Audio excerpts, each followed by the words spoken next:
Nagaa jirtu alaamanni sa'a namni nagaa jechaa kun miidiyaa Kiiloleeti. Miidiyaan Kiilolee guyyaa har'aa kana waa'ee nageenya biyya Itoophiyaa irratti waan xiyyeeffatte tokko simbiraan geessi al tokko na caqasa. Yaa saba bal'aa Itoophiyaan biyya sabaaf sablammii hedduu of keessatti qabattee fi amantaa garaagaraa hedduu qabdu ta'uu hundumti keenya waan beeknudha. Kun immoo diinatti mufannaa guddaa uumee jira. Mufannaan uumame kun gocha wayyaaneen waggoottan 30 biyya kana keessatti dalagdedha.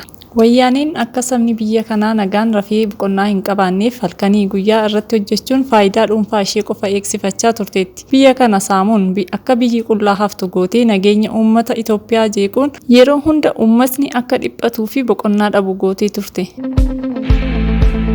Gochi wayyaaneen kana dura raawwatte hedduun isaa kunoo yeroo ammaa kana qulqullaa'ee ba'uu hin dandeenye. Al tokko amantaan al tokko immoo sanyummaan akka biyyittiin nagaa dhabdu gochaa turte ammas hojii isheen keessa deemte qulqulleessuun hanga tokko rakkisaa ta'ee jira. Egaan yaa dhaggeeffattoota miidiyaa Kiilolee dhimman waan kana kaasuu barbaadeef nageenyi Itoophiyaa kan eegamu yoo gocha badii wayyaaneen raawwatte sanarraa of qulqulleessinee fuuldura keenya abdiif tokkummaan adeemnee nageenya keenyaaf tasgabbii adda ta'e tokko uumnee itti fufnee biyya kana ol ka'umsa ishee agarsiisuu akka dandeenyu beekamaadha. Kanaafuu hundumti keenya ga'ee keenya ba'annee tokkummaaf jaalala guddaan jibba amantaas ta'e sanyummaa badii of keessaa haqnee nageenya keenya eeggachaa abdii fuuldura keenya jiru haa dhugoomsinuun dhaamsa koo har'aati. Miidiyaan Kiilolee odeeffannoowwan haaraa ta'an hedduu qabattee akka isiniif dhiyeessituuf yeroo mara laayik, sabiskiraayib gochuun na hordofaa jechaa yeroo gaarii qabaadhaa. Galatoomaa.